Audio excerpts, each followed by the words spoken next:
माँ अगर खाना देने में थोड़ी सी लेट कर दी क्या आप चिल्ला दोगे माँ के ऊपर? बिल्कुल राइट। आज के डेट में जेप्टो वाले 10 मिनट में डिलीवरी दे रहे हैं, थोड़ा सा लेट होता है हम उसके ऊपर चीखना लग जाते हैं कि डिलीवरी तुम लेट क्यों हो गए। इंस्टेंट, तो वो इंस्टेंट ग्रेटिफिकेशन, जो इंस्टेंट हैप्पीनेस, इंस्टेंट जो चीजें सब कुछ इंस्टेंट में आ रही हैं, वो आपकी परेशानियों को भी इंस्टेंट लेके आ रही हैं। गांव से शहर आया था, मैं ग्रेजुएशन में मैंने इंग्लिश लिटरेचर लिया था, बट मुझे इंग्लिश नहीं बोलने आती थी। अब आपको इंटरव्यू देने जाना है, एचआर को भले इंग्लिश आए ना आए, लेकिन उसने पहला सवाल तो इंग्लिश में पूछना है, डू योरसेल्फ। तो उतना रट के तो अपन जाते थे, बट उसके बाद वाली इंग्लिश खत्म हो जाती थी। और आगे की जनरेशन जो कि जनरेशन अल्फा, वो तो आईपैड जनरेशन है। आई एम 100% श्योर वो तो पैदा होते ही उनके मतलब फर्स्ट नजर ही जाएगी फोन पे। It is going to be the most depressed generation. जो फाइटिंग स्पिरिट है वो आपको हमेशा गांव के बच्चों में बेहतर मिलेगी। मैं नहीं कह रहा हूँ कि शहर के बच्चे नहीं करते हैं, शहर के बच्चे क्यों नहीं कर रहे? बिल्कुल होता है, लेकिन गांव के बच्चों में ज्यादा इसलिए होता है कि गांव का बच्चा पेड़ पे भी चढ़ रहा है, कुत्ते बिल्लियों के साथ खेल रहा है, गांव में गाय है उसके पीछे भी घूम रहा है, उसकी पूंछ भी पकड़ रहा है, नेचर के साथ ज्यादा है, नेचर के साथ ज्यादा है, और वो गिर रहा है, मिट्टी में खेल रहा है। सोशल मीडिया आपको सोशली तो बना सकता है, बट आप नोटिस करोगे सोशल मीडिया आपको अनसोशल ज्यादा कर रहा है। मतलब आपके फ्रेंड्स रियलिटी के अंदर बिल्कुल कम है, भले आपके बहुत सारे सोशल मीडिया फ्रेंड्स भी हो। मान लेते हैं आपके 1 लाख फॉलोअर्स हो सकते हैं फेसबुक पे, यूट्यूब पे। 1 मिनट के लिए इंटरनेट कनेक्शन बंद करके देखो कितने लोग जानते हैं आप। बीटेक चाय वाला, एमबीए चाय वाला, बीटेक ठेला वाला और एमबीबीएस पानीपुरी, ऐसे करके कुछ आजकल आने लग गए हैं। ऐसा नहीं कि एमबीए चाय वाले ने जिंदगी का पहला चाय का ठेला खोला था, पहला चाय का रेस्टोरेंट खोला था, या फिर किसी ने पानी पूरी पहली बार नहीं बेचा था। बहुत पहले पानी पूरी बेचने वाले भी थे, लेकिन उनको उस तरह से फुटेज नहीं मिली जिस तरह से इनको फुटेज मिल रही है। तो कई बार तो मैं ये भी देखता हूँ कि शायद वो इतना स्मार्ट था कि उसने अपनी डिग्री बेच दी। बेचना तो सिखाया गया था ना उसको कॉलेज में। एमबीए कर रहा था बच्चा, उसको मार्केटिंग सिखाई गई थी। अब उसकी मार्केटिंग में उसको जॉब नहीं मिली तो उसने अपनी डिग्री बेच दी।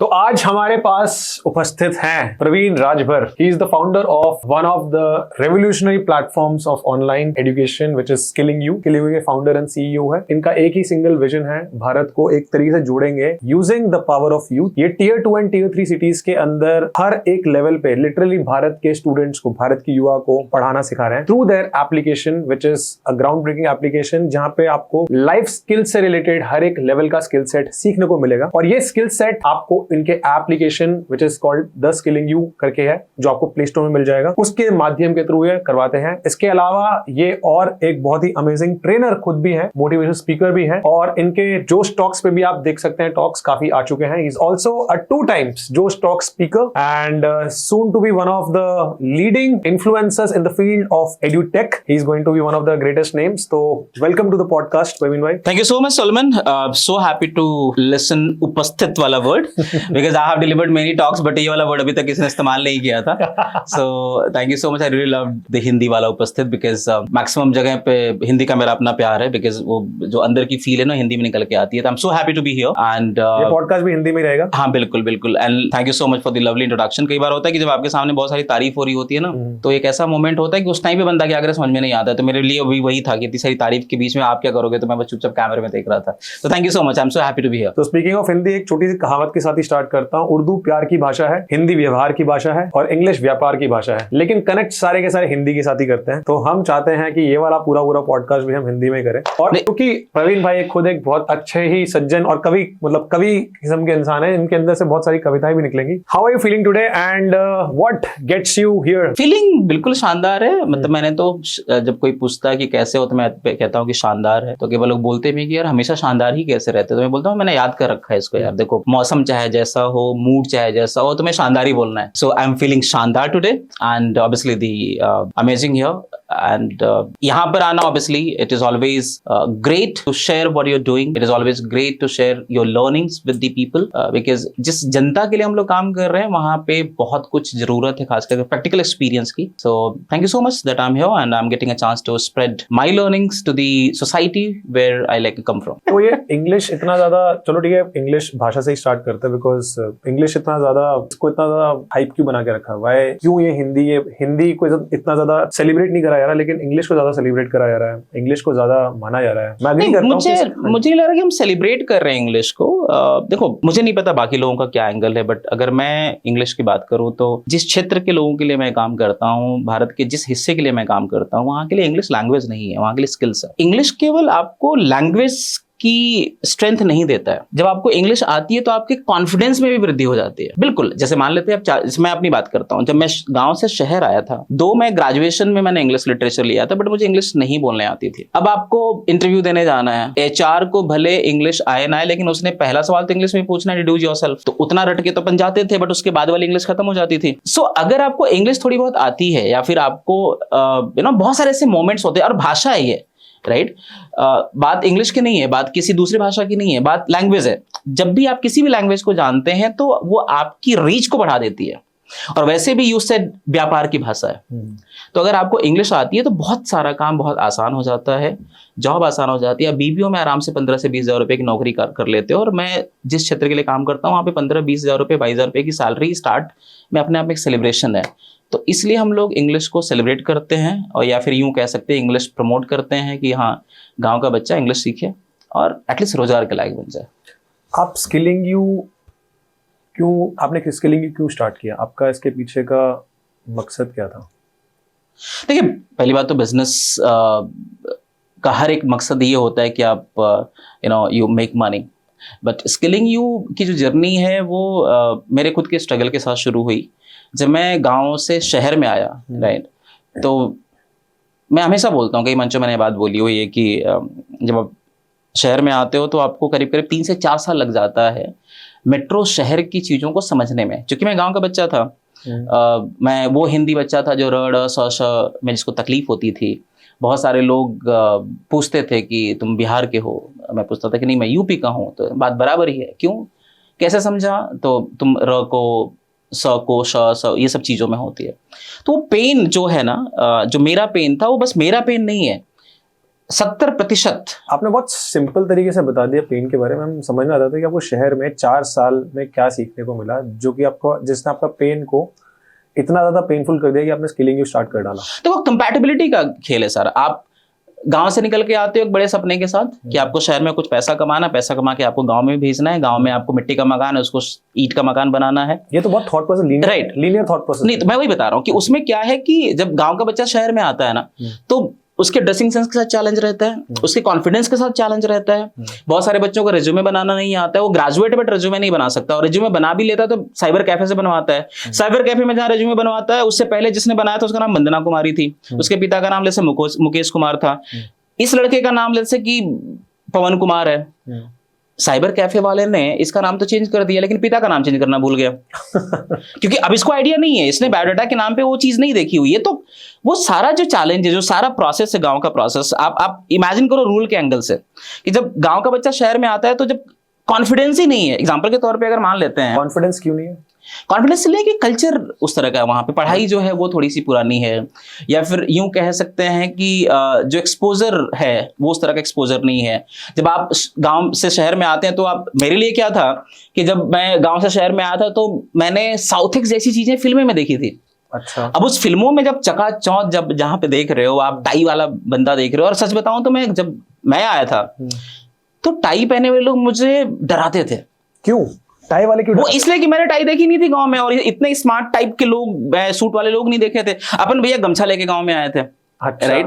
तो अब गमछा लपेट के आप इंटरव्यू देने तो नहीं जा सकते, और जो बंदा टाई पहन के आ रहा है वो शुरुआत भी इंग्लिश से कर रहा है, आपको इंग्लिश नहीं आ रही है, उस केस में जो कनेक्टिविटी इशू है ना, उसमें आपको कॉन्फिडेंस का भी इशू आ जाता है, आप बोल नहीं पाते हो। जब बोल नहीं पाते हो, और कॉन्फिडेंस केवल इसलिए नहीं आता, कमजोर होता है कि आपको इंग्लिश नहीं आ रही है, आपके पास पैसा नहीं है। आप कुल मिला के 2-4-5 हज़ार रुपये गाँव से लेके शहर में आए हो, माँ बाप ने भेजा कि जा बेटा कमाना शुरू कर, आप ग्रेजुएट हो चुके हो, अब आगे के पैसे देने के लिए घर में पैसा नहीं है।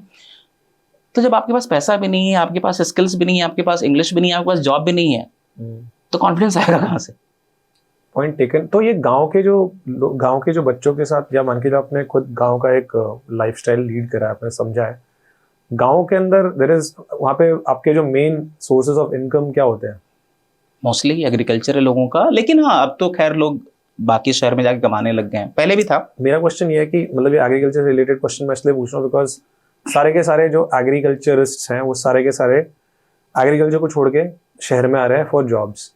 और ये मेरा एक क्वेश्चन इसलिए है कि क्या स्किलिंग यू ये भी करता है कि बच्चा जो पढ़ लिख के वापस एग्रीकल्चर की तरफ जाता है या सिर्फ और सिर्फ जॉब ही करता है?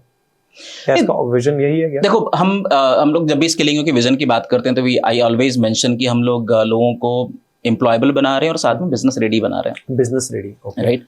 तो इट्स नॉट अबाउट कि हम लोगों को बस नौकरी के लायक बना रहे हैं जी। हम लोग ये भी उनको स्किल्स दे रहे हैं कि वो खुद से अपना बिजनेस कैसे शुरू कर सकते हैं। गांव में वन डिस्ट्रिक्ट वन प्रोडक्ट करके जो प्राइम मिनिस्टर साहब ने शुरू कराया था कि हर एक गांव में कुछ न कुछ ऐसी यूनिक चीजें जो शहर में आके बिक रही है और अच्छे रेट पे बिक रही हैं। अच्छा।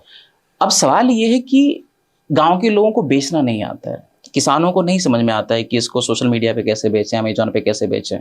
तो जब एक गांव का बच्चा रेडी हो जाता है, प्रोफेशनली सीख जाता है, राइट, उसको पता है कि इंस्टाग्राम में रील चला के कुछ बेचा जा सकता है, तो now they have also started making money. और गांव में ऐसा बहुत कुछ है जो बिजनेस के रूप में, और आप देखो ना बहुत सारे एग्री टेक हैं जो गांव से निकल के आ रहे हैं। ऐसे स्टार्टअप्स हैं जहां पर गाय भैंस खरीदी और बेची जा रही हैं, राइट। हमने नहीं सोचा था। अच्छा, ऐसा है क्या? Right, obviously. Can you name a few जो कि I don't remember the name as of now, but yeah, there are startups जहाँ पर आप you can buy cows और वहाँ पे भैंस सेल कर सकते हैं। तो बहुत कुछ है जो गांव में हो रहा है या गांव के लोगों के लिए हो रहा है। तो जो स्टार्टअप इकोसिस्टम है उसने बहुत वाइड रेंज करी है। बहुत सारी ऐसी कंपनियां हैं जो गांव में जाके अनाज खरीद रही हैं किसानों से, राइट, और उन किसानों से अनाज खरीद के कॉर्पोरेट्स को सेल कर रहे हैं और अच्छे रेट में कॉर्पोरेट को भी सेल कर रहे हैं और साथ में किसानों को भी अच्छा प्रॉफिट दे रहे हैं। मेरा एक फ्रेंड है, जब हम लोग स्टार्टअप गूगल के टॉप 100 प्रॉमिसिंग स्टार्टअप में लिस्ट हुए थे गूगल और ministry of electronics information technology के द्वारा, तो एनकोश करके he runs the company, Ashutosh Tiwari, वो यही काम करते हैं। वो गाँव में जाते हैं, गाँव के लोगों से, किसानों से अनाज खरीदते हैं, अलग अलग तरह के अनाज खरीदते हैं, फिर उसको कॉर्पोरेट्स को सेल करते हैं। अब उसमें क्या है कि मार्जिन्स अच्छी आ पाती हैं, किसानों को अच्छा मिल जाता है, इधर कॉर्पोरेट को अच्छा मिल जाता है। तो कहीं ना कहीं चीजें हो रही हैं, बहुत सारी चीजें गांव में हो रही हैं। गांव पहले जैसे नहीं रहे।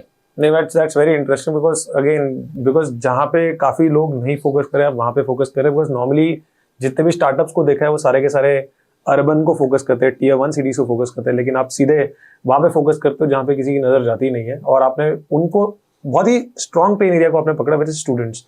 अनएम्प्लॉयमेंट का एक बहुत बड़ा प्रॉब्लम आप सॉल्व करने की कोशिश कर रहे हैं।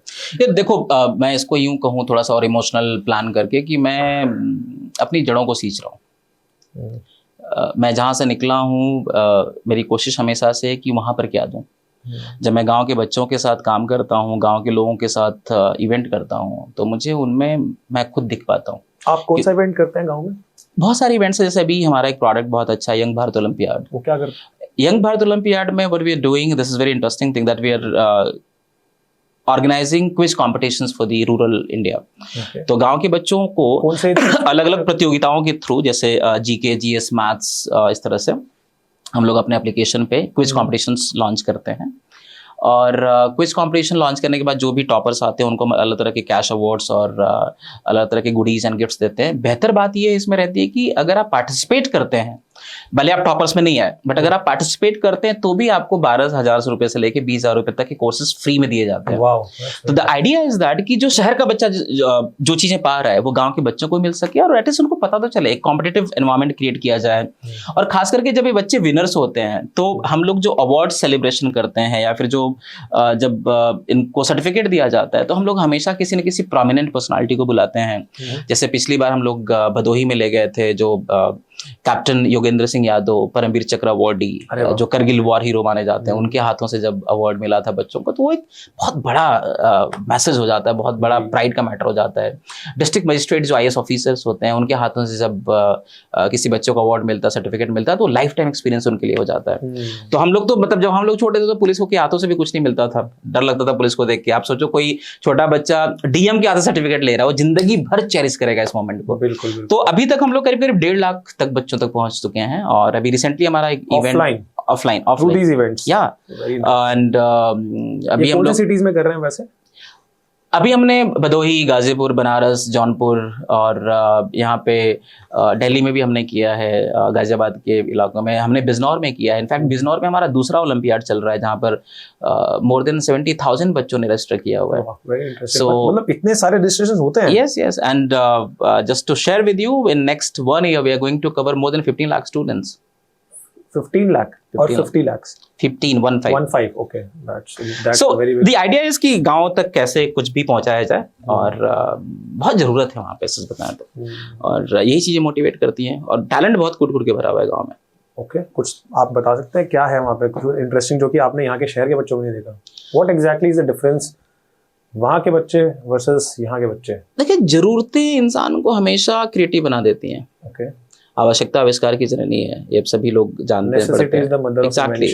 और जब आप लिमिटेड रिसोर्सेज में पढ़ते हैं ना, जब आप लिमिटेड रिसोर्सेज में रहते हैं, तो आप वो सब कुछ सीख जाते हैं जो आपको लाइफ जब डिस्कम्फर्ट देती है, तो जो रेजिलियंस है, जो फाइटिंग स्पिरिट है, वो आपको हमेशा गांव के बच्चों में बेहतर मिलेगी। मैं नहीं कह रहा हूँ कि शहर के बच्चे नहीं करते हैं। शहर के बच्चे क्यों नहीं कर रहे? नहीं, मैंने ये नहीं कहा कि शहर के बच्चों में नहीं होता है, बट बिल्कुल होता है, लेकिन गांव के बच्चों में ज्यादा इसलिए होता है कि गांव का बच्चा पेड़ पे भी चढ़ रहा है, कुत्ते बिल्लियों के साथ खेल रहा है, गांव में गाय है उसके पीछे भी घूम रहा है, उसकी पूंछ भी पकड़ रहा है, वो नेचर के साथ ज्यादा है, नेचर के साथ ज्यादा है, और वो गिर रहा है, मिट्टी में खेल रहा है, राइट। हमारे मैं भी पीछे गाँव में था, मेरे भांजे भतीजे पूरे दिन मिट्टी में खेल रहे होते, रात के 10 बजे वो मिट्टी में खेल के आ रहे हैं, दिन में 4 बार नहलाए जा रहे हैं। और यहाँ पे तो कई बार शहर में आपने देखा है कि लोगों ने फर्श को भी सैनिटाइज कर रखा हुआ है कि बच्चे को धूल ना लग जाए। तो जाहिर सी बात है, जो नेचर के साथ कनेक्टेड रहेगा, जितना रफ एंड टफ रहेगा, वो हमेशा बेहतर रहेगा लाइफ में, क्योंकि लाइफ हमेशा इतना कंफर्टेबल नहीं रहती है। मतलब जिंदगी अलेक्सा नहीं है कि जो मांगोगे मिल जाएगा, राइट। तो जिंदगी बहुत मुश्किल है, राइट। जिंदगी में बहुत मुश्किलें आएंगी, और उस मुश्किल वक्त पे आप रिएक्ट कैसे करते हो, आप कितना आपकी जो रेजिलियंस है। मुझे एक शेर याद आ रहा है कि वक्त से छीन लाऊंगा मैं अपने हिस्से की जीत, वो दौर ही क्या जो मेरे कब्जे में ना आए। वाह। तो अपने को तो ये रहता है भाई, अगर हारे हैं तो लौट के आएंगे जरूर दोबारा से, या फिर पंगे लेंगे। तो स्टार्टअप में भी, बिजनेस में भी वही होता है कि 95% बिजनेस पहले साल ही लगभग बंद हो जाते हैं। अब आपको पता है कि भाई आपका बिजनेस है, 5% में आना है, इतने सारे फेलियर्स आएंगे, आपको लड़ना है डेली। तो लड़ने की स्पीड तो बचपन से आएगी, अचानक बच्चा ग्रेजुएट होकर थोड़ी लड़ने चला जाएगा। तो इट टेक्स टाइम, और वो गांव के बच्चे में आपको ज्यादा बेहतर मिलेगा। ग्रेट। अगर यही वाला सेम टू सेम एटीट्यूड शहर के बच्चों के अंदर डालना, बिकॉज हमारे पास शहर के अंदर स्कूल्स उसकी तरह बन रहे हैं, मॉल्स की तरह बन रहे हैं, शॉपिंग मॉल्स की तरह स्कूल जाना है यहाँ पे। और आज के आप अगर ग्रेटर नोएडा साइड में भी चले जाओ तो फिर आपको एक पूरा वो मिल जाएगा, मॉल ऑफ कॉलेजेस मिल जाएंगे। वहाँ का बच्चा बहुत परेशान है तो सारे गाँव के ही, लेकिन शहर आके डरा हुआ है, बहुत ज़्यादा डरा हुआ है। अगेन मैं पॉइंट जो बताने की कोशिश कर रहा हूँ कि वो है, लेकिन शहर आके कहीं ना कहीं वो चीज़ें चेंज हो जाती है। वो एटीट्यूड है कि रफ एंड टफ है, कर लेंगे, वो वाले बच्चों के अंदर थोड़ा चेंज हो रहा है, आजकल ज़्यादा हो रहा है। उसका रीज़न कुछ है आपके पास?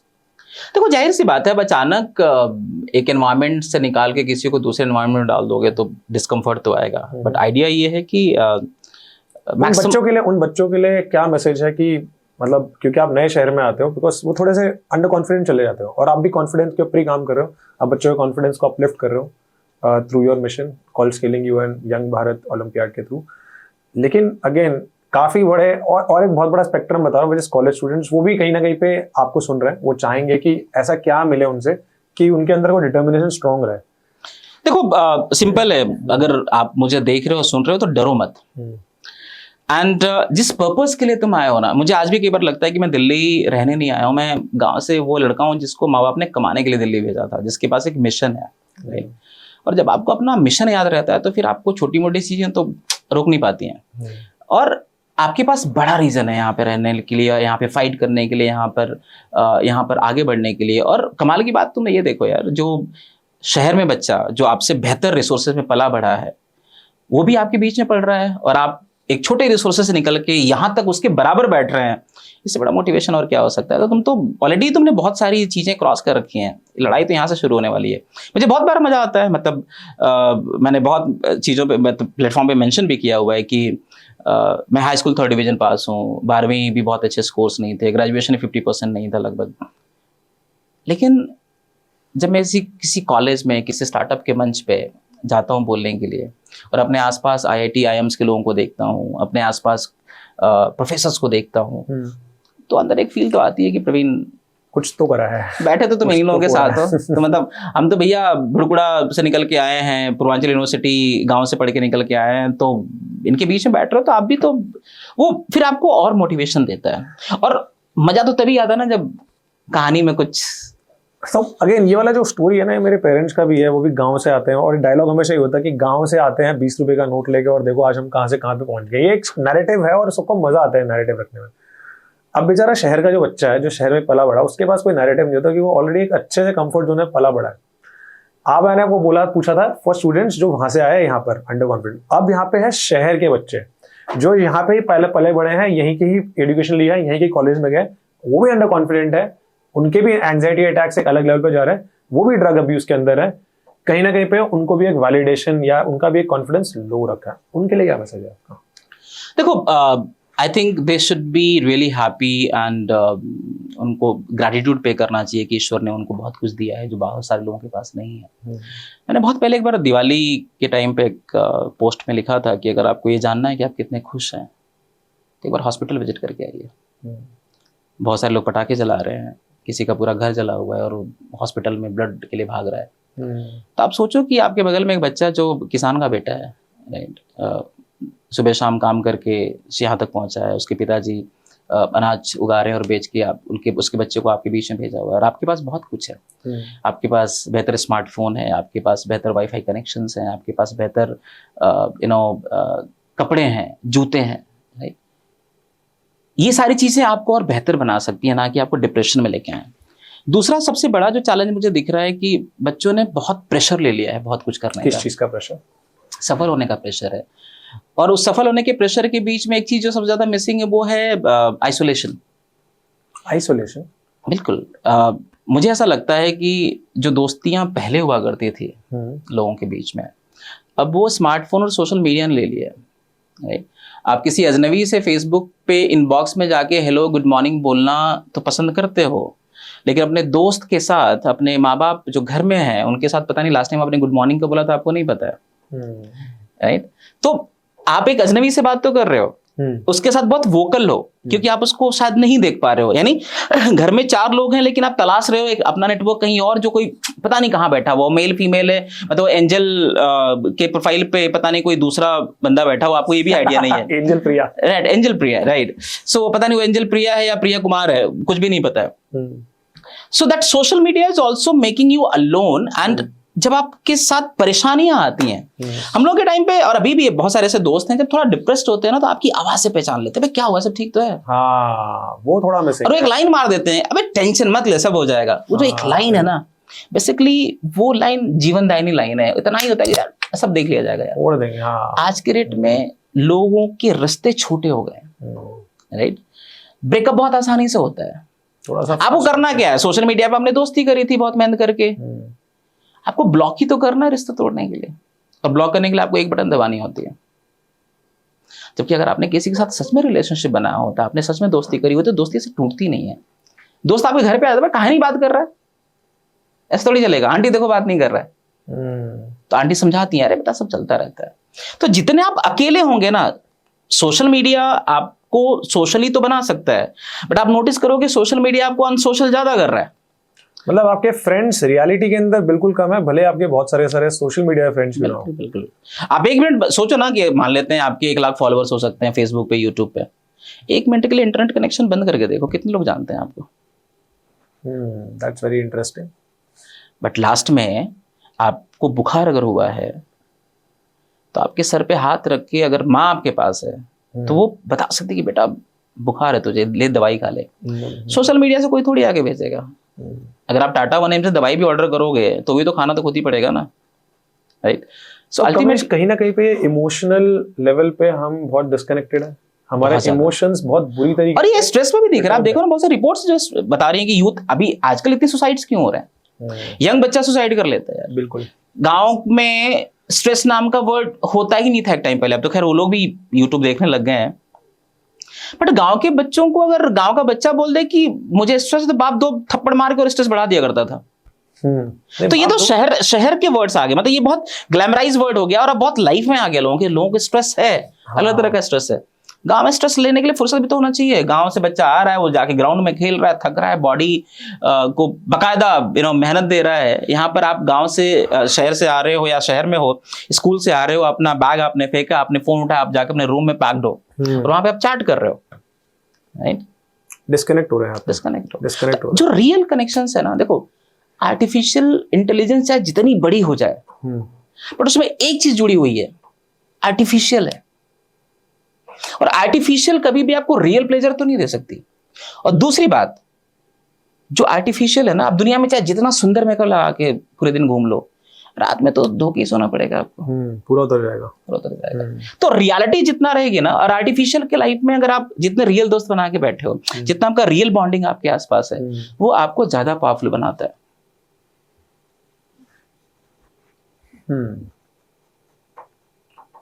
तो आप क्या ये कहेंगे कि हम सारे के सारे वाईफाई एंड सोशल मीडिया सारी की सारी चीज़ें बंद कर दें? बिकॉज अभी तो हम लोग इससे से बाहर निकल नहीं सकते, और आगे की जनरेशन है जो कि जनरेशन अल्फा, वो तो आईपैड जनरेशन है। आई एम 100% श्योर वो तो पैदा होते ही उनके मतलब फर्स्ट नज़र ही जाएगी फ़ोन पे। ऐसे वाली जनरेशन को तो कहते हैं ये डूम्ड जनरेशन है। It is going to be depress, the most depressed generation. क्योंकि मेरे ख्याल से जो जेनजी जनरेशन है, जो मेरे ख्याल से 2000 के बाद की जो जनरेशन है, वो थोड़ी बहुत अभी भी कनेक्टेड है, थोड़ा बहुत, क्योंकि उन्होंने मोबाइल फ़ोन के नाम पे नोकिया देखा था जो कि एक फीचर फ़ोन था।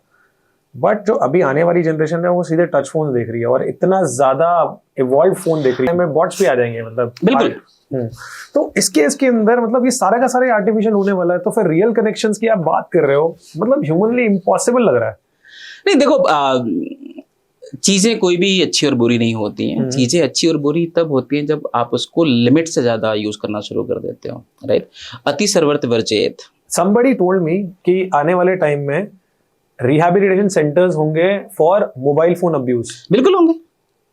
फॉर सोशल मीडिया एडिक्शन के लिए आपके सेंटर्स खुलेंगे। आप जो मुझे लोग सुन रहे हैं, देख रहे हैं, आप प्लीज गूगल करिएगा कि हिंदुस्तान में यूथ कितना मोबाइल फोन देखता है। आपको डेटा मिलेगा 3.5 घंटे से लेकर 7-7 घंटे तक लोग देख रहे हैं। 12 घंटे तक भी देखते हैं। 24 घंटे में बच्चा 12 घंटे फोन देख रहा है। अब पता नहीं उसने जो स्मार्टफोन खरीदा है, किसी से पूछो कि इन दोनों में स्मार्ट कौन है, तो बस जाहिर सी बात है स्मार्टफोन ही ज्यादा स्मार्ट है। क्योंकि अगर ये बच्चा स्मार्ट होता तो उसको देखो पता होता कि इसमें क्या नहीं देखना है। अच्छा, लोग देख क्या रहे हैं, क्या कंज्यूम कर रहे हैं? क्योंकि जो आप कंज्यूम करोगे वही आप निकालोगे। बिल्कुल, राइट। तो possibly most of the time लोग रील्स देख रहे हैं, ऐसी रील्स जिस पे कुछ आउटकम निकाल के नहीं आ रहा है, या फिर यूट्यूब पे फिल्में देख रहे हैं, या फिर पॉन्स देख रहे हैं, राइट? तो जो आप कंज्यूम कर रहे हो वही निकलेगा। जाहिर सी बात है, जैसा आप खाते हो वैसा बनते हो, तो दिमाग को जो खिलाओगे वही बनेगा सारा कुछ। सो यूज किसी भी चीज का गलत नहीं है, आप इसको रोक नहीं सकते। टेक्नोलॉजी हमेशा इंप्रूव करती रहेगी, बट सवाल ये है कि टेक्नोलॉजी से ही हमेशा लाइफ नहीं चलेगी। आपको स्टॉप तो लगाना पड़ेगा ना कहीं। आप देखोगे कि फोन यूज कर, जो बच्चे ज्यादा फोन यूज करते हैं उनके अंदर जो पेशेंस लेवल है वो बहुत कम हो गया है, बहुत ज्यादा कम है, राइट? आप शॉर्ट्स क्यों ज्यादा देखे जा रहे हैं, लॉन्ग वीडियोस क्यों कम देखी जा रही हैं? क्योंकि आपको 30-30 सेकंड का स्वैप करते करते आपको पता नहीं चल रहा है कब आपने 4 घंटे निकाल दिए, आपको आइडिया नहीं है। हाँ, अटेंशन स्पैन बहुत, तो जो अटेंशन स्पैन है वो बहुत कम हो गया है। तो आपको किसी भी चीज में जल्दी है। माँ अगर खाना देने में थोड़ी सी लेट कर दी, आप चिल्ला दोगे माँ के ऊपर। बिल्कुल, राइट। आज के डेट में जेप्टो वाले 10 मिनट में डिलीवरी दे रहे हैं, थोड़ा सा लेट होता है हम उसके ऊपर चीखना लग जाते हैं कि डिलीवरी तुम लेट क्यों हो गए। वही जबकि एक टाइम था कि 3 दिन 4 दिन बाद अमेजोन से डिलीवरी आया करती, तुम चिल्ला मारा करते थे यार जल्दी आ गया। तो क्या है कि जब सब कुछ बहुत आसानी से अवेलेबल है ना, इंस्टेंट, तो वो इंस्टेंट ग्रेटिफिकेशन, जो इंस्टेंट हैप्पीनेस, इंस्टेंट जो चीजें सब कुछ इंस्टेंट में आ रही हैं, वो आपकी परेशानियों को भी इंस्टेंट लेके आ रही हैं। कलयुग का टाइम है तो डेफिनेटली सारी की सारी स्पीड में ही होनी है। अच्छा, मैं एक बात और फनी जो बता दूं कि वैसे भी हम लास्ट जनरेशन है जिसने सब कुछ देख लिया है। हमने ब्लैक एंड व्हाइट टीवी भी देख ली, उससे पहले हमने माँ बाप के जूते भी देख लिए जो हमारे सर पे गिरते थे, राइट? हमने स्कूल भी देख लिए, हमने गुरुजी की छड़ी भी देख ली, एमटीएनएल फोन भी देख लिया, और हमने कीपैड से लेके स्मार्टफोन और हमने डिजिटल चीजें भी देख रहे हैं। Correct. तो शायद हमारे लिए ज्यादा सवाल पैदा हो रहा है। जो बच्चा उसी जनरेशन में पैदा होगा ना, उसके लिए सवाल भी डिफरेंट होगा, क्योंकि हम तो कंपेयर अपने दादाजी वाले से कर रहे हैं। हम मतलब वो जनरेशन है जिसको पता होता है कि चारपाई पे किस साइड बैठना है, या फिर बड़े आ रहे हैं तो कैसे खड़ा हो जाना है। तो इसलिए हमारे दिमाग में इस तरह के सवाल आते हैं। मेरे ख्याल से जो नेक्स्ट जनरेशन आ रही है ना, उनके क्वेश्चंस बदल जाएंगे क्योंकि वो उससे लोगों के बीच में रहेंगे। बिल्कुल बिल्कुल बिल्कुल। तो उनका एक अलग ही थॉट प्रोसेस चलेगा और ये दुनिया डिवाइड रहेगा। हाँ, दुनिया अलग हो जाएगी। तब तक हम लोग निकल लेंगे, टेंशन मतलब। एक सवाल था, अमीर हो रहा है, गरीब हो रहा है, इनइक्वालिटीज ऑफ इनकम बढ़ रही है, उसी के साथ आपका जो अनएम्प्लॉयमेंट का जो प्रॉब्लम है वही बढ़ गया। Mostly I think more than 15 to 20 lakh engineers, मैं इंजीनियरिंग स्टूडेंट्स की बात कर रहा हूँ, ग्रेजुएट्स तो आपके पता नहीं कितने में पास आउट होते हैं, लेकिन पास आउट होने के बाद उनके पास नौकरियां नहीं है, अनएम्प्लॉयमेंट की प्रॉब्लम रैम्पेंट है। सो ये क्वेश्चन जो है, ये मतलब ये सरकार के पास भी एक सवाल है। मैं आपको इसलिए पूछ रहा हूँ बिकॉज आप डायरेक्टली एजुकेशन फील्ड के क्षेत्र में काम कर रहे हो और एक स्किल सेट ओरिएंटेड इंडस्ट्री को आप लेवरेज करके हेल्प कर रहे हो स्टूडेंट्स को ताकि वो एम्प्लॉयबल हो। तो आप ये वाली प्रॉब्लम जो है इसके बारे में मैं चाहूँगा कि थोड़ा सा आप इसके बारे में बताएं, प्लस आप स्किलिंग यू के थ्रू ऐसा क्या कर रहे हैं जिससे कि उनका जो पॉसिबिलिटी ऑफ एम्प्लॉयमेंट की जो प्रॉब्लम वो खत्म हो रही है। देखो, सरकार की जो समस्याएं हैं या सरकार को जो करना तो सरकार करेगी, आई एम नॉट दी सरकार, बट मेरे ख्याल से सवाल के आगे भी एक सवाल आता है। एग्जाम्पल के तौर पे जितने भी लोग इस वीडियो को देख रहे हैं सभी लोग स्मार्टफोन में देख रहे हैं जी। मैक्सिमम लोगों के पास लेटेस्ट स्मार्टफोन होगा, उसमें लेटेस्ट सॉफ्टवेयर्स होंगे, राइट। आज हम जब घर से बाहर निकलते हैं तो मैक्सिमम लोग अपना इंश्योर करते हैं कि फोन रिचार्ज हो पूरी तरीके से, मतलब चार्ज, उनकी बैटरी चार्ज हो। और जिन लोगों के पास बैटरी थोड़ी वीक होती है या लंबा काम करना है, वो अपने साथ पावर बैंक भी लेके निकलते हैं, चार्जर भी लेके निकलते हैं, राइट। प्रॉब्लम यह है कि हमें अपने आसपास की चीजों को चार्ज अप करने का, आसपास की चीजों को अपडेटेड रखने का, चाहे हमारा मोबाइल फोन हो, चाहे हमारे मोबाइल एप्लीकेशन हो, राइट, इसकी बहुत सारी चिंता है। यूट्यूब की एप्लीकेशन पे कोई अपडेट आता है, हम अपडेट कर देते हैं, बिल्कुल, राइट। नया फोन आ रहा है मार्केट में, हम कोशिश करते हैं कि बाय कर ले, सॉफ्टवेयर अपडेट कर लेते हैं, right. We make sure that कि हमारा फोन हमेशा चार्ज रहे, बैटरी डाउन होती है हम उसको चार्ज में लगा लेते हैं। हम अपने आसपास के सब चीजों को अपग्रेड कर रहे हैं। बिल्कुल। सवाल ये है कि हम अपने आप को अपग्रेड कब कर रहे हैं, और जो चीज मार्केट में अपडेट नहीं होती है उसको पूरा का पूरा हक है कि वो गरीब बना रहे, उसको पूरा का पूरा हक है वो पीछे बना रहे, उसको पूरा का पूरा हक है वो बिकना बंद हो जाए, उसको पूरा का पूरा हक है वो सड़ जाए। अगर वो सब चीज नहीं करेगा, आपके पास भी अगर आपको स्मार्टफोन की आदत पड़ गई और मैं आपको कीपैड आके दे दूं फोन, आप नहीं यूज करोगे, तो दोष आप उसको मत दीजिए, दोष आप उस चीज को दीजिए कि क्या आपने सच में ऐसी कोई स्किल्स ऐड करी है अपने लाइफ में जो कॉर्पोरेट को चाहिए, या फिर जो गरीब हो रहा है, जो अमीर हो रहा है, इसमें क्या ऐसा चीज है जो कर रहा है जो नहीं कर रहा है। स्किल सेट्स के रूप में अभी इस टाइम पे एआई तो खैर है, लेकिन आपके हिसाब से जो सबसे ज्यादा लेवरेजिंग स्किल सेट है, जो एवरग्रीन स्किल सेट है, जो हर एक स्टूडेंट के पास या आपकी एम्प्लॉयबिलिटी की पॉसिबिलिटी को और बढ़ा देता है कि आपके चांसेस ज्यादा बढ़ जाते हैं कि आपको कोई या तो जॉब में रख ले या आप किसी बिजनेस के अंदर कंट्रीब्यूट करें, वो क्या स्किल सेट है? देखिए, बहुत सारे स्किल्स हैं सॉफ्ट स्किल्स के मामले में, बट हाँ मुझे ऐसा लगता है कि जो गांव के पर्सपेक्टिव में बात करूं, अगर आप ग्रामीण बच्चा हो और आप इस वीडियो को देख रहे हो, तो मुझे लगता है सबसे पहली चीज आप काम करिए, अपने कम्युनिकेशन स्किल्स पे काम करिए कि आपकी कम्युनिकेशन स्किल्स बहुत बेहतर हो जाए। दूसरा, डिसिप्लिन बहुत इंपॉर्टेंट है कॉर्पोरेट के लिए, राइट। किसी भी तरह का जो लर्निंग एटीट्यूड है, कॉर्पोरेट के पास हमेशा एक ट्रेनर होता है जो आपको काम सिखा देगा, बट काम करने की जो इच्छा शक्ति है वो तो आपको घर से लेके आनी पड़ेगी। आपको एटीट्यूड काम करने का, जो मेहनत काम करने का है, जो आप जो चाह रहे हो कि आपको नौकरी मिल जाए और नौकरी में बने रहो। भाई आपको 2 मिनट की इंग्लिश हो सकता है कि नौकरी दिलवा दे, बट 2 मिनट की इंग्लिश आपको नौकरी में टिका के तो नहीं रखेगी, बिकॉज उसके लिए तो आपको काम करना पड़ेगा ना। वो कम्युनिकेशन, तो चाहे वो कम्युनिकेशन स्किल्स हो, चाहे वो हार्ड वर्क हो, चाहे वो डिसिप्लिन हो, चाहे बॉस के साथ लाइजनिंग हो, चाहे बॉस के साथ नेटवर्किंग हो, जो काम सीखने की जो आदत, जो एटीट्यूड है, वो आपको अपने घर से लेके आनी पड़ेगी, अपने खानदान से लेके आनी पड़ेगी। बॉस नहीं देने वाला आपको उसको। अगर ये सब कुछ मिसिंग है तो जॉब आपकी लाइफ से हमेशा मिसिंग रहेगी, क्योंकि आप कई बार देखो मैक्सिमम लोगों के साथ नौकरी तो लग जाती है बट वहां पे सर्वाइव नहीं कर पाते हैं। क्यों? वो इसलिए, मैं आपको रिसेंट एग्जांपल देता हूं। Last month I hired a guy and बकायदा इंटरव्यू लेने का सब कुछ ठीक ठाक रहा, मैंने हायर कर लिया उसको, ठीक है। बट व्हाट आई सॉ कि जो उसका कम्युनिकेशन था, जो रिपोर्टिंग स्ट्रक्चर था, जो कैजुअल एटीट्यूड था चीजों को लेके, अगर मान लो आपको कोई मैसेज जा रहा है कि आपको पूरे दिन का शेड्यूल ये बना के देना है, वो नहीं बना के दे रहा है, या फिर वो 2 घंटे बाद बना के दे रहा है, वो 9:30 की मीटिंग में 9:45 आ रहा है। रीजन क्या है? सर मेरा फोन चार्ज नहीं था, या फिर रीजन क्या है? सर मैं थोड़ा चला गया था किसी बाहर किसी काम से। कॉर्पोरेट नहीं बैठा आपकी समस्याएं सुनने के लिए। एग्जैक्टली। तो जो आपका कैजुअल एटीट्यूड है, आपको कैजुअल पैसा भी तो देगा। अब सिक्के वाला एटीट्यूड लेके आओगे तो कोई नोट तो देगा नहीं आपको सैलरी में। तो जाहिर सी बात है, आपके अपने एटीट्यूड में, आपके अपने स्किल्स में अगर आप नोट लेके आ रहे हो तो ही आपको बड़ा नोट आप एक्सपेक्ट कर सकते हो या सिमिलर नोट एक्सपेक्ट कर सकते हो। कोई भी आपका कॉर्पोरेट में ना मामा चाचा फूफा नहीं बैठा हुआ है जो आपको पालेगा। वहां पे बॉस बैठा है, उसको अपनी भी सैलरी जस्टिफाई करनी है, आपके पैसे से, आपकी मेहनत से आप पैसा कमाना है और उसी पैसे से निकाल के आपको देना है। तो काम से ही काम चलेगा, जाहिर सी बात।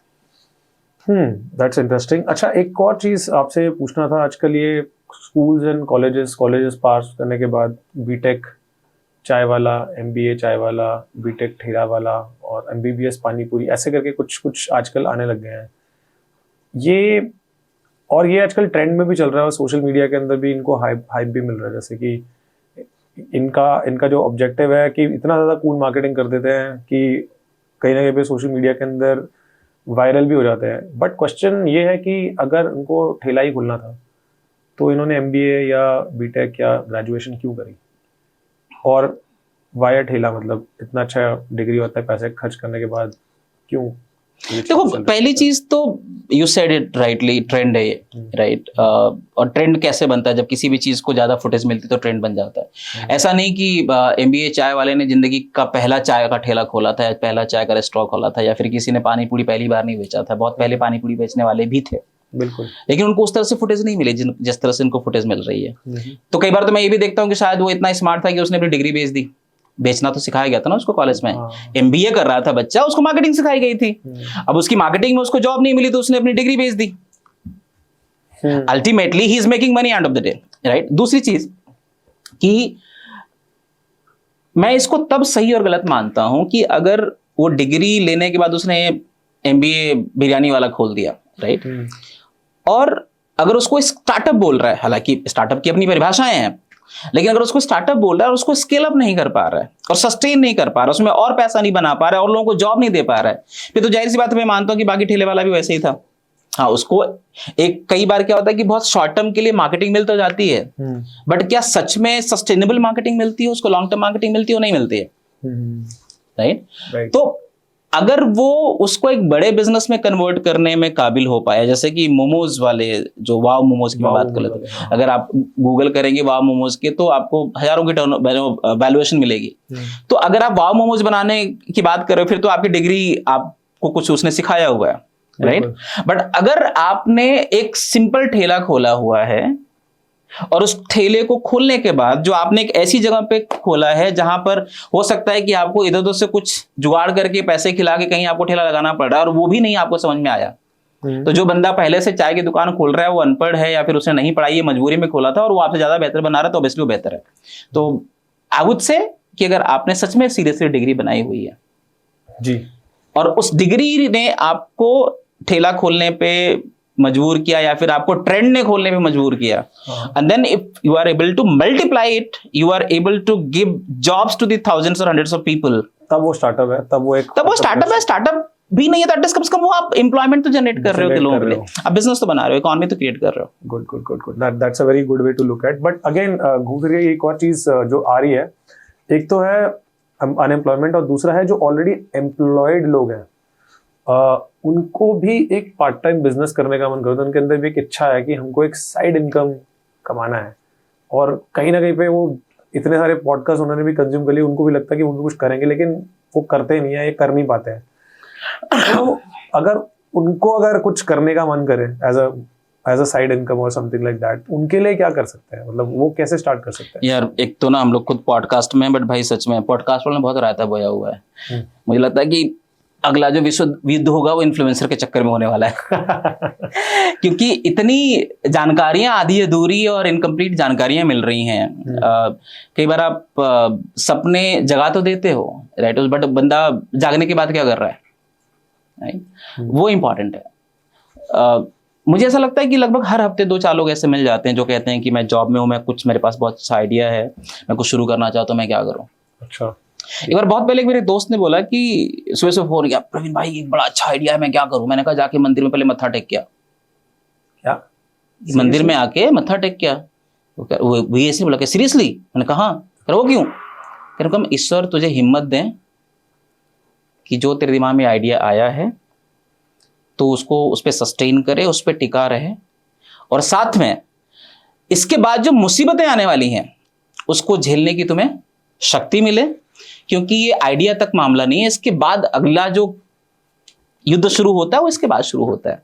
और खास करके जो मित्र जॉब में है और बिजनेस शुरू करना चाहते हैं, क्योंकि मैं खुद जॉब से बिजनेस में आया था, पार्ट टाइम जैसा कुछ होता नहीं है भाई जॉब के साथ। आजकल कॉर्पोरेट्स में अगर आप काम करें तो आपको इस लायक छोड़ेगा ही नहीं वो। अग्रीड, बिकॉज़ वो आपका तेल निकाल के आपको रद्दी बना के बेचेगा, वो मतलब रिसाइकलिंग नहीं जा सकते और कुछ नहीं हो सकते। मतलब ना सरसों का तेल का अगर आप तेल निकालोगे सरसों में से तो बाद में जो खली निकलती है फिर जानवर ही खाते हैं। तो फिर आप इतने ट्रेंड हो। आई एम नॉट सेइंग कि इसके बाद, हाँ कुछ स्टोरीज आपने पढ़ी होंगी कि वो जॉब करते करते उसने ये कर लिया, पर बहुत लिमिटेड स्टोरीज हैं, रेयर स्टोरीज है, एक का दो होती है स्टोरीज। आप एक दो सक्सेस स्टोरी सुन के अगर आप मोटिवेट होके काम कर रहे हो तो प्लीज वो सारी स्टोरी जानने की कोशिश करो। जो स्टोरी सफल नहीं हो पाई, एटलीस्ट आपको ये बहुत कुछ ऐसा सीखने को मिल जाएगा जिसे नहीं करना है। बट क्या आप इससे ये बताना चाहते हैं कि वो ना करे स्टार्ट? मैं बिल्कुल ऐसा नहीं कह रहा कि वो ना करे, मैं ये कह रहा हूं कि वो करे, वो बिल्कुल करे, लेकिन बिल्कुल तैयारी के साथ है। देखो स्टार्टअप शुरू करना बहुत आसान है, कुछ भी शुरू करना बहुत के बार आसान होता है, बिल्कुल। और ये कितने टाइम के लिए लगे रहना होता है, बिकॉज हाँ ये जोश होता है कि स्टार्टिंग का नया नया जोश होता है और सब स्टार्ट करता है, लेकिन इसमें लगे रहना, टिके रहना, वो कितना टाइम देना होता है। बड़ी खूबसूरत लाइन मैंने कहीं पढ़ी थी, if you don't have 5 years don't do it for 5 minutes। और ये कैसे पता चलेगा कि हमारे पास 5 years नहीं है? जाहिर सी बात है, अगर आप एक बिजनेस में आना चाहते हैं और आपको लग रहा है कि जॉब में हैं आप, राइट, तो तो आपको कैसे पता है कि हम 5 years तक कर लेंगे? बिल्कुल सही बात है, 5 years तक नहीं पता होगा, लेकिन 5 years की हिम्मत तो रखो। एग्जाम्पल के तौर पे आप जॉब से बिजनेस में आए, कुल मिला के आपके पास 2 महीने की सैलरी नहीं है, क्योंकि आप एक सैलरी में हैं, आपके पास EMIs हैं, आपके पास अपने खर्चे हैं, आप 1 लाख रुपए ले रहे थे, उसमें से 95,000 रुपीज तो खत्म हो रहा था, लास्ट में 5,000 रुपये बच रहा था, वो भी बाद में आके कोई और लेके जा रहा है। बिल्कुल। और आपने 2-3 लाख रुपए और इकट्ठा कर रखा है और आप स्टार्टअप में आ गए। स्टार्टअप में आपको सैलरी खुद के लिए क्रिएट करनी है, आपके अपने साथ लोगों को भी सैलरी देनी है, आपको अपने जो नए प्रोडक्ट के लिए बहुत सारे खर्चे हो सकते हैं, ऑफिस भी लेने हैं, बहुत सारी चीजें होती है जो आपको नहीं पता होता है जब आप शुरू करते हो, राइट। जब आप शुरू करते हो तो आपको समझ में आता है कि यार पैसा तो है नहीं मेरे पास, और पैसा सबसे बड़ा ही मोटिवेशन है। अगर आपके पॉकेट से पैसा चला गया ना, आपका दिमाग काम करना बंद कर देता है। तो फिर आपको क्या लगता है, आपको जल्दी जल्दी करनी होती है कि भाई अब पैसा आ जाए, अब। और बिजनेस कभी भी इमीडिएटली आपको पैसा नहीं देता। तो क्या आप ये कह रहे हैं कि 5 साल का पास आपके पास कॉर्पस होना चाहिए सस्टेन करने के लिए? एटलीस्ट 2 से 3 साल तक तो हो आपके पास, और उससे भी पहले। मतलब मुझे ऐसा लगता है कि जब आप बिजनेस में आना चाहते हो, सबसे पहले बिजनेस में क्यों आ रही है रीजन खोज लीजिए। मैंने कई बार लोग देखा है कि कुछ लोग बिजनेस में क्यों आते हैं, क्योंकि आजकल बॉस से नहीं बन रही है। क्या नहीं बन रही? बॉस, आपके बॉस से आपकी नहीं बन रही है, आपको लग रहा है कि यार इससे बढ़िया तो मैं अपना काम शुरू कर सकता हूँ, किसी की सुनने की जरूरत नहीं पड़ेगी, किसी की सुनने की जरूरत नहीं पड़ेगी, तो आपने स्टार्टअप शुरू कर दिया। बॉस, या I will be my own boss, report करने की जरूरत नहीं पड़ेगी, जितना यहाँ पे काम करता हूँ बाहर करूंगा तो बहुत पैसे मिलेंगे। हाँ, ये थॉट प्रोसेस ज्यादातर जाता है, और वर्किंग प्रोफेशनल्स यही पे डुबाई देगा, यही बता रहा हूँ, यही डुबाएगा। दूसरा, आपके किसी फ्रेंड ने बिजनेस शुरू कर दिया, हाँ, आपको लगता है अबे तेरी ये तो मतलब मुझसे कम सैलरी पे था, इसने बिजनेस शुरू कर दिया, मैं भी कर दूंगा, हाँ, तो मत शुरू करना। ओके। तीसरी चीज, अचानक आपको एक बाथरूम में गए थे, आइडिया आ गया, ओके। अब बाथरूम में निकलते आपने कंपनी लिस्ट करवा दी। बाथरूम से निकलती कंपनी लिस्ट ऐसे, मतलब इतनी जल्दी जल्दी बचा दिया, आपने तैयारी नहीं करी, मतलब आपने मेंटर नहीं रखे, आपने रिसर्च नहीं किया, आपने प्रोडक्ट को चेक नहीं किया, आपने उसका प्रोटोटाइप क्रिएट नहीं किया, आपने बीटा नहीं करी, और आप मतलब आप जल्दी में था, आपको लगा इतना अच्छा आइडिया यार, और इसको जल्दी से जल्दी करके देखते हैं। कुल मिला के आपने तैयारी नहीं करी। 95% बिजनेसेस पहले साल ही बंद हो जाते हैं, क्योंकि वो प्रिपेयर नहीं करते। और कई बार बहुत, मेरा खुद का बिजनेस पहले साल बंद हो गया था, मेरा पहला बिजनेस जो था वो फर्स्ट ईयर में बंद हो गया, and I got to know so many thing what not to do next. तो आप बहुत कुछ सीखते हैं, और आप पहली बार मैक्सिमम गलतियां करते हैं। हम सभी लोगों ने यार, हम में कितने ऐसे लोग हैं जिसने साइकिल बिना घुटने फोड़े और घुटने तोड़े, बाप के बिना पिटाई हुए साइकिल सीख ली थी। सबने ऑलमोस्ट गिरे नहीं तब तक सीखा। तो स्टार्टअप भी पहली बार करने जा रहे हो, कैसे नहीं सोच रहे हो कि गिरोगे नहीं? बिल्कुल सही बात है। और अब गिरोगे तो उसमें पैसा भी इन्वॉल्व है। सो आप ये कह रहे हैं कि प्रिपरेशन एक लेवल की होनी चाहिए, एक लेवल का गाइडेंस होना चाहिए। तो किस टाइप के लोगों को स्टार्टअप कभी भी करना नहीं चाहिए? नहीं करना चाहिए। हाँ यार, अगर आप रिस्क टेकर नहीं हो, मतलब आपके पास कुछ फंड नहीं है इस तरह का जो सस्टेन कर पाए, आपके पास जिम्मेदारियां हैं, आप मत खोलो, राइट? या फिर आप तैयारी कर लो पहले। दूसरा, रिस्क अगर आप लेने की क्षमता नहीं है, कुछ क्रिएटिव सोचने की क्षमता नहीं है तो आप प्लीज मत करिए। तीसरी चीज, अगर आपको अपने सेल्फ मोटिवेशन के लिए किसी दूसरे का सहारा लेना पड़ रहा है तो बिल्कुल मत खोलो, क्योंकि स्टार्टअप ऐसा होता है सुबह यूं जा रहे हो रॉकेट की तरह, शाम को अचानक धम से गिरे। बिल्कुल। तो उस केस में मोटिवेट करने के लिए या सेल्फ मोटिवेशन के लिए आप किसी और पे डिपेंडेंट नहीं रह सकते। आप यूट्यूब देख के मोटिवेट तो नहीं हो सकते, फाउंडर हो तो। आप में इतना करेज होना चाहिए कि आप अपने मोटिवेशन का ख्याल खुद रख सकें, राइट? सेल्फ ड्रिवन होना चाहिए। Exactly, the self motivation should be very high, क्योंकि बहुत बहुत पेनफुल है ये, अपने आप में बहुत पेनफुल है। सो अगर वो रेजिलियंस है, राइट, वो जिद्दी, मतलब मैं कई बार कहता हूं कि आपका जिद, जुनून, जिम्मेदारी और जवाबदेही, नहीं, एक अलग ही लेवल का पागलपन देखता हूं मैं। जो होते हैं ना, जो फाउंडर्स होते हैं ना, बड़े शांत होते हैं, बुद्ध की तरह होते हैं, लेकिन उनके अंदर एक अलग ही लेवल का पागलपन चल रहा होता है। उसके बिना हो ही नहीं पाएगा भाई। अगर आप 12-13 घंटे काम करने की आदत नहीं है आपको, आप बिना थके, बिना संडे, मैं कई बार मैं अपने वाइफ से पूछता हूँ कि अच्छा आज दिन कौन सा है। अच्छा, ओके। क्योंकि आप पूरे हफ्ते काम कर रहे हो। पहले आप सैटरडे संडे छुट्टी होती थी, अभी तो आपको पता है कि सैटरडे संडे क्या करना, भाई सैटरडे को कपड़े धोने हैं, संडे को सोना है। तो एक एंटरप्रेन्योर की जिंदगी में ना सैटरडे ना संडे ना दिन ना रात है। नहीं, होली, दिवाली, ईद, बकरीद सब खत्म हो जाती है, सब कुछ खत्म हो जाता है, सब कुछ खत्म हो जाता है। तो अगर वो लाइफ जीने को तैयार हो ना, और ये वाली लाइफ कितने साल की होती है लगभग? हमेशा के लिए होती है। हमेशा के लिए होती है। ये देखो, स्टार्टअप एक लाइफस्टाइल है। ओके। अगर आप उसको अडॉप्ट कर लोगे ना, इसमें क्या मिलता है और क्या घूमता है, खोता क्या है इंसान इसमें? बहुत तगड़ी वाली वाइब आती है इसमें तो। वो क्या डोपामाइन बोलते हैं ना, डोपामीन, हाँ जो भी है। तो डोपामीन मिलता है इसमें बहुत तगड़ा वाला, मतलब ये अलग तरह का एडिक्शन है, राइट? क्योंकि आपको एक अलग तरह की खुशी मिलती है, आपको अलग तरह की किक मिलती है। आपने अगर किक मूवी देखी हो सलमान खान की, तो उसको अजीब चीजों करने में बहुत मजा आता है। ओके। इसमें बहुत बड़ी किक है आपको। अगर मैं अपनी बात करूं तो मुझे ऐसा लगता है कि मैं आज लाखों बच्चों को कॉन्फिडेंट और इंग्लिश सिखाने में और स्किलफुल बनाने में मेरी स्किलिंग यू भूमिका निभा रहा है। तो it makes me really happy that I M contributing something, right? अगर मैं जॉब कर रहा होता तो शायद मैं अपना पेट पाल रहा होता। आज मैं कई लोगों की सैलरी टाइम से दे पाता हूँ, सो I am creating employment.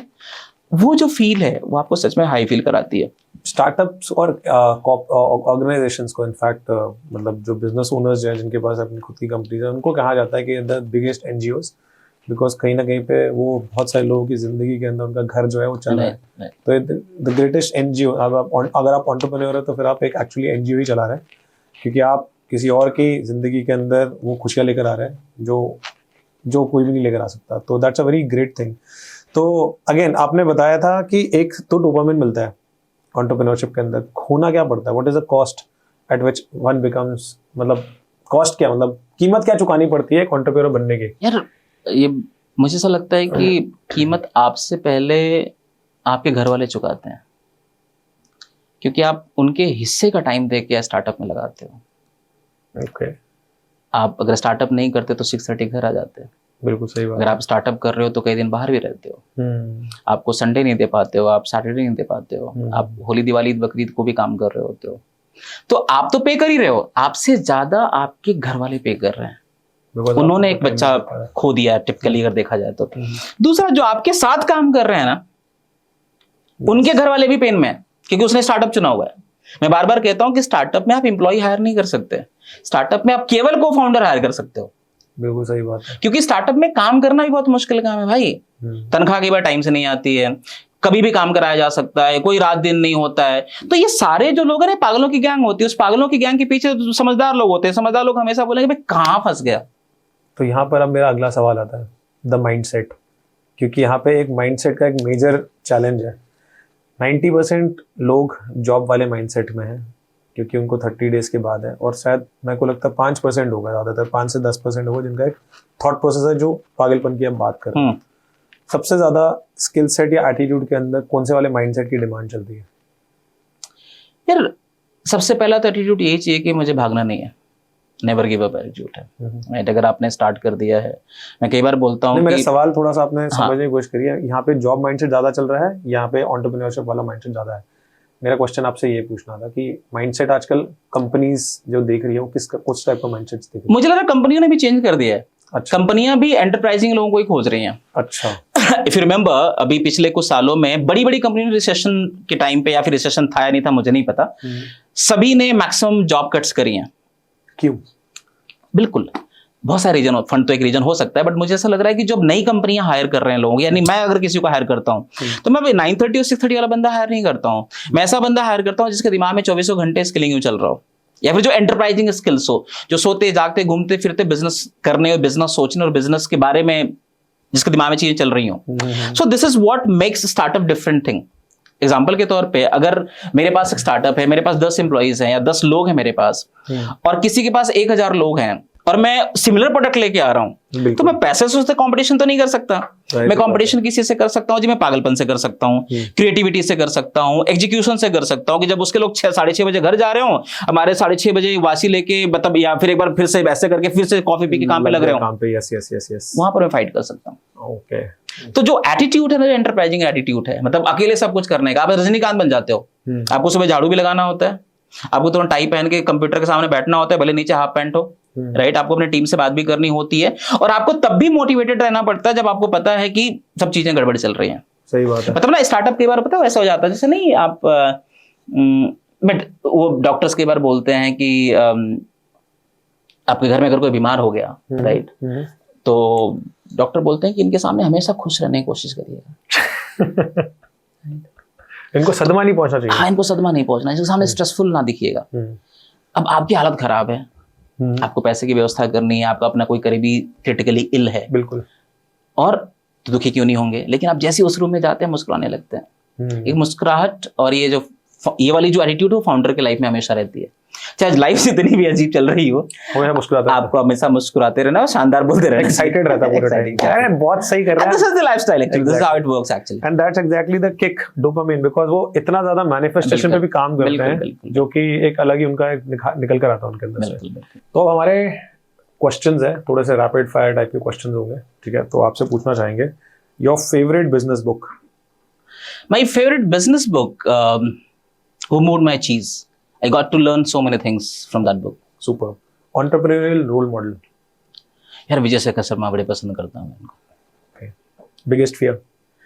Biggest fear, sometimes ऐसा लगता है कि you know, जो चीज़ शुरू कर रहे हैं, जो इम्पैक्ट डालना चाह रहे हैं, या फिर जो कमिटमेंट्स करी हैं वो पूरा ना कर पाया तो क्या। Okay. Greatest strength? बहुत जिद्दी हूँ। One word to describe yourself? Same? Yeah, same, जिद। Okay. Best business advice? लगे रहो, सब हो जाता है। Worst business decision? Not managing cost and expenses. Biggest risk taken? Job के बाद business. Most important quality for success? मुझे लगता है रेजिलियंस, जो आपका वही वाली बात है, लगे रहो।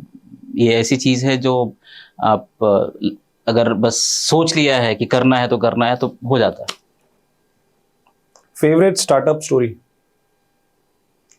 बहुत सारी स्टोरीज, ऑलमोस्ट सारी स्टोरीज स्टार्टअप की फेवरेट होती है, जो हमेशा आपको याद रहती है हमेशा, और आप मजा आया था आपको? मुझे एज अ सेड, मुझे विजय शेखर शर्मा जी बहुत पसंद है, तो मुझे I love Paytm. Okay. What drives you? The commitment that I have made with my people. Morning routine?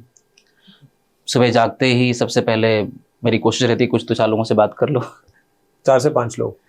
नहीं, हाँ, मतलब आई वेक अप अराउंड 6 और 6:30 एंड उठते ही फोन करना शुरू कर देता हूँ, मोस्टली कि मैं अपनी टीम से बात कर रहा होता हूँ। ओके।